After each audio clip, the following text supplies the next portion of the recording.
كل معنا ونكسر كسر هذا تاريخ قربنا وبنلو ذا ليو أبويان عبد الله وقراره سومال لنا أنت بدنا التاريخات رجلا التاريخ عندك بادرين من أيوه إنه هي كسر عبد الله تيجي قرقارو تاريخ إنه يفتيمنا. وعليكم السلام ورحمة الله وبركاته. ورتا وحيلتها هاي وسند بوردي أفريقيا فرتناد كسر وريكتي دجالكي تضبيط تضباطك dagaalkii jamhuuriyaddii Soomaalida ama Soomaaliyeed iyo Ethiopia markaas ay galeen inagu Soomaaliya ma dhinaano markaan Soomaaliya inagu kuma jirno laakiin dawladda jamhuuriyadda Soomaali Republic baa la oran jiray Soomaali Republic waa jamhuuriyaddii Soomaalida laakiin Soomaaliya shaqo kuma lihin markaas sida aawadeed dagaalka horta marka hore waxa jira cabashooyin badan oo jiray oo dhulka la qabsaday Faransiiska Talyaaniga iyo Ingiriisku ay ku wareejeen Ethiopia 1897 ee la yiraahdo Ethiopian Anglo Agreement ayaa jira dhulkaas waa dhul markaa ballaaran buu Afrika deeseenu ognahay xuduud ma lahayn waagii hore dadku iska xoolo dhaqato ama beeraley baa lahaa xadadkani ma jirin waa la isaga talaabi jiray bila fiisa lagu socon jiray marka dhul badan oo kamida dhulka Soomaalidu degto oo inagu aynu iminka ka garanayno heerar iyo oo xaruntii ugu weyneyd ee islaamka geeska Afrika iyo diradhaw oo magaalo Soomaalidu degta inkastoo qowmiyado badan waagi dambe soo degeen ayaa ku jira marka waxa weeyaan heshiiskaas dabaqaadiisa ayaa hawlo fara badan runtii ay ka yimaadeen sanadkii 1940 dagaalkii labaad ee dunida saynu marar horeba uga sheekaynay Ingiriiska khalkhal baa ku dhacay waxaana dii la duqeynay xilliga gartii bay ahayd oo caasimadiisii London ayaa Jarmalku duqeynayay dabadna khalkhalka ku dhacay 1940 wuxuu rabay ciidamadiisa iyo wixiisa inuu isku habaysto Ethiopia ayuu weydiistay gaar ahaan dhulka ogaadeen iyo imka dadku u yaqaaneen inaguna Soomaali galbeed dhahno ayuu afti gaaban ka qaado oo uu yiri Soomaaliland iyo Ethiopia keeba raacaysan waxay u codeeyeen inuu yiraahdo waxaan raacinaa marka Ethiopia iyagoo marka philosophy adeegsanayeen warankaaga ninkaad u dhiiban karto ayaa laga qaataa taasi waxay keentay marka Ingiriisku inuu halka ku wareejiyo khaladku markaa sameeyay ogaadeenaya meelu heshiiska ku jiray inaga ay nala galay markuu dalka yimi waxa kamid ah Howdy Reserve Area oo maxkamadiisa kamid ahayd marka dhulka uu bixiyo uu ku daray adana laba jeer buu kala bixiyay ogaadeenaya mar buu bixiyay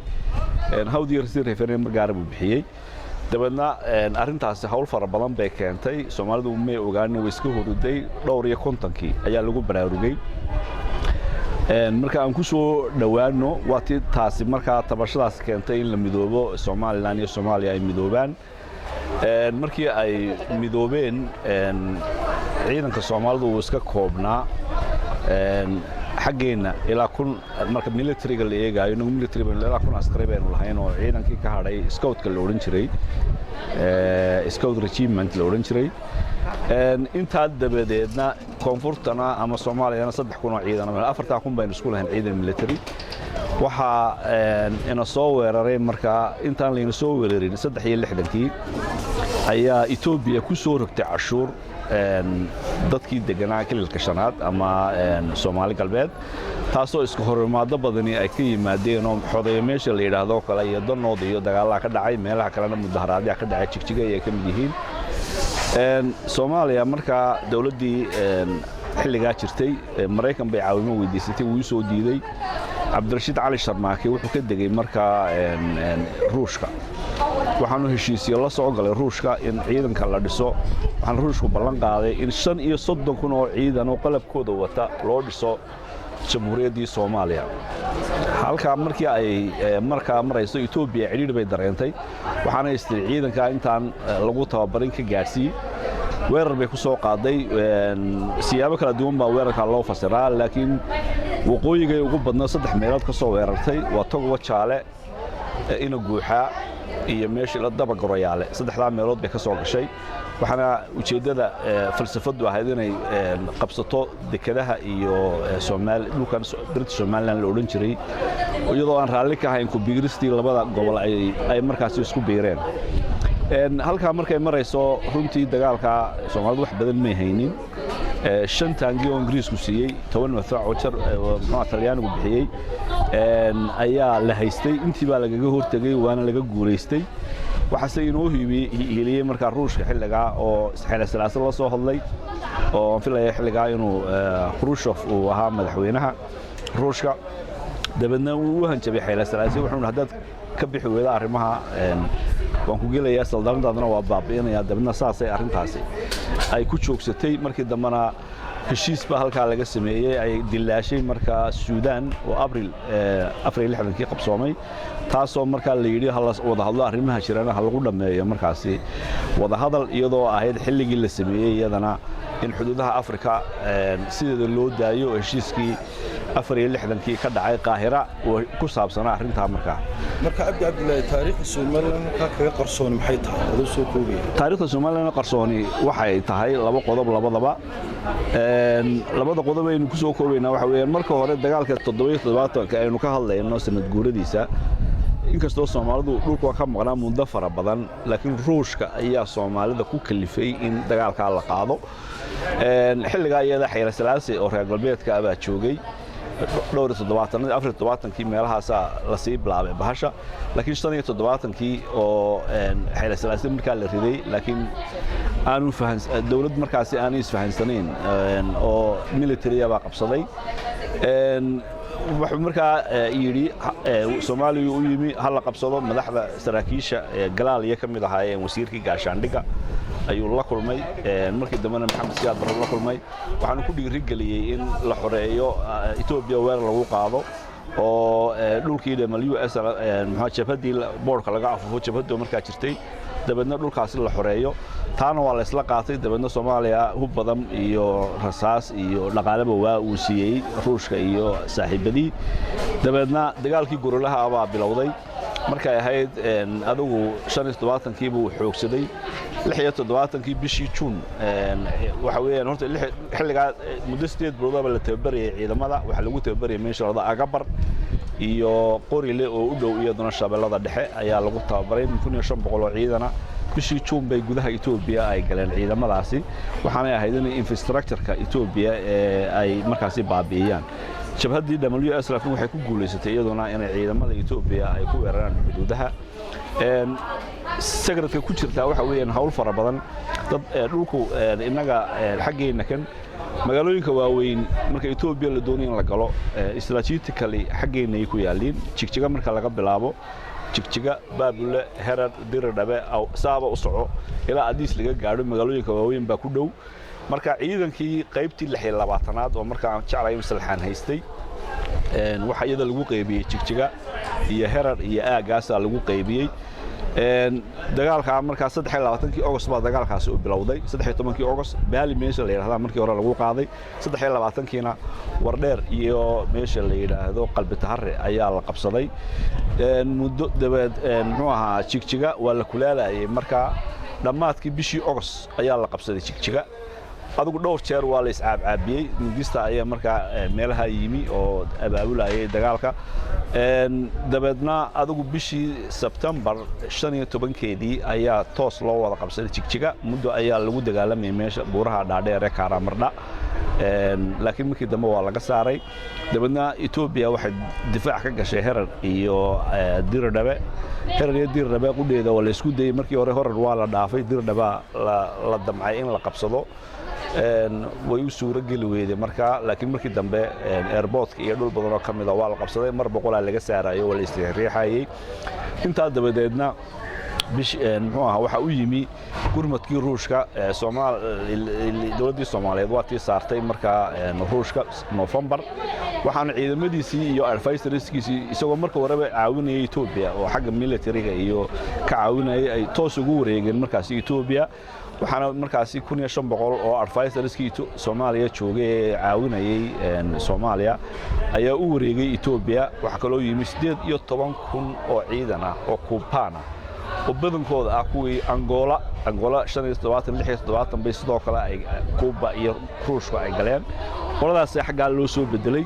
ciidankaasi ciidan gaashaaman oo hub fara badan wata ayay ahaayeen markii hore waxay ka caawiyeen inaan la qabsanin muxuu diradhabe iyo herar markii dambana dagaalkii uu soo socday intii hore difaacun bay ay ku jireen laakiin January markii ay gaadhay waxa ciidamadu ay iska soo daba dhacayeen December ilaa January ciidamadan Kuubaanka iyo kuwa Ruushka ahi 22kii January markii ay gaadhay weerar bay markaas ay ku bilaabeen oo ay saareen ciidamadii aaga fadhiyay markay ahayd bishu markay March February way sii xoogaysatay marba ciidamada waxba ka dhacayay laakiin March markii la gaadhay guulo fara badan bay ka soo hooyeen markaasi waa markii ay dabaabaadka iyo diyaaradaha lagu keenay jigjiga ayay markaasi qabsadeen bilowgii muxuu ahaa 3dii aan filayay inay ahayd March dibadna waxa dhacday 9kii March in madaxweyne Maxamed Siyaad Barre uu ku dhawaaqay in ciidamada laga soo saaro jiida isagoo yiri dib u qorasho xeel dagaal markaasi eriyada isticmaalay ciidamada waa la soo saaray markay bishu ahayd 15kii March intii badnayd dhulkii la oran jiray Soomaali galbeed ayay Itoobiya dib u qabsatay oo 90% markii hore ciidankii Soomaalidu iyo WSLF ay qabsadeen markaa sidaas ay markaasi ay ahayd dabeetana saasa ciidamadii Soomaalidu ay dib ugu soo noqdeen xuduudii waxa halka ku jirta had iyo jeer meesha dagaalka ugu weyn ka socday waxay ahayd Somaliland ama markaa dhulkii waqooyiga Soomaaliya la oran jiray oo markaa ka tirsanayn had iyo jeer lagama sheekeeyo dagaalka dadka ku dhintay wax ku noqday saraakiisha kuwa ciidamada hogaaminayay Somaliland bay u badnaayeen dadka ku dhintay Somaliland baa xoolaha iyo maan baawarkuba halkan ay ka tagayeen waayo magaalooyinka waaweyn bay nagu dhawaa dadkuna daacad bay runtii ka ahaayeen laakiin waxa ayaan daraa inaan had iyo jeer laga sheekeyn inagu hadda Itoobiya xiriir fiican bay naga dhaxeeyo saaxiibeen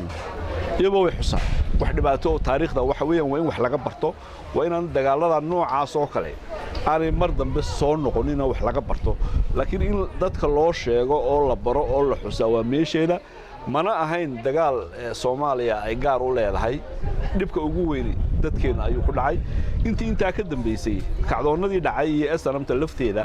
ciidamadii la soo dejiyay halka kan ee ka dagaalamay magaalooyinka waaweyn ayaa keenay markii halgankii ciidamadii oo cadhaysan markii halkan la keenay dadkii bay boobeen dumarkii bay kufsadeen dadkii bay laayeen ilaa waa ciidan dagaal ka soo baxay oo cadhaysan waxa inta uu heliya dambiyadii dagaalka la galay saraakiil fara badan wixii dagaalka ku dhintay mooni 8 sarkaal oo reer Somaliland u badan dhowr 8 sarkaal baa lagu dilay 6 Hargeysa lagu dilay 4 front area baa lagu dilay jigjiga waa wax la yaqaano magacyadoodiina la hayo waxaana laga baqanayay saraakiishaas Siyaad Barre uu ka baqday markaa in ay dhibaato gaadho isaga la inqilaabo dabadna intii urur walba Cabdisaaq Aqli oo ka mid ah rag dagaalka galay baa ka sheekeynaya urur in 12 urur 7 urur baan u jeedaa ayaa ama guuto ayaa lagu yiri in 12 nin ay idinku wacan 7 guuto dagaalka eriyada ku jiray inta idinku wacan keena dabadna 7 nin ugu wanaagsan ugu dhaqmaanaba laga soo saaray ugu geysisana dadkaana waa la laayay wax lagu laayayna lama yaqaan laakiin dambiyada dagaalka ee runtii halka laga galay bay ka mid tahay markii dambana kacdoonkii reer Somaliland ay bilowdeen dagaalkaas uu sababteeda lahaa markii ciidankii halka la dejiyay ifan dadka imanayay 500 oo kun oo qaxootiya markii dambe waabay ka badneed oo ilaa milyanka waa la gaarsiinayay baa halkii kan la dejiyay dadkaas si khaldama wax loogu soo sheegay waxa lagu yiri guriyihiina waa laga guuray oo dadkii ay ka guureen baa tagaysaan dad iska jooga guriyahoodii markaa qaxootigu ay iman jireen oo jirin gurigan baan ugu degayo iskala ah oo la isku qabsaday sida taariikhda waa inuu ku qoran marka dagaalada noocaas oo kala haday noqoto ka 64kii iyo haday noqoto kan 77kii ba taariikhdeena ka mid yihiin dad badan bay nagaga wax noqday way nagaga shahiiday xoolo badan baa ku baaba'ay marka sida aawadeed in la xusaa hadii la leeyahay cid baa laga Itoobiyadaaba xusta markaa waxna waa laga bartaa waa taariikh lama daayo waxba laga bartaa waa inaanu baranaa dadkeena u sheegnaa sidoo kale in ahayd sababihii soo dejisay dagaalkan muxuu ahaa SNMta iyo mushkiladihii meesha ka dhacay xaqdaradii ka dhacday qayb kamida ay arintaasi ahayd oo ah inaynu ku darsano taariikhdeena dadkeena aynu sheegno aad iyo aad maasantii Cabdilaahi oo taariikh muhiim ah la wadaagay kama naqayna waqtiga gaarkeed ma adiga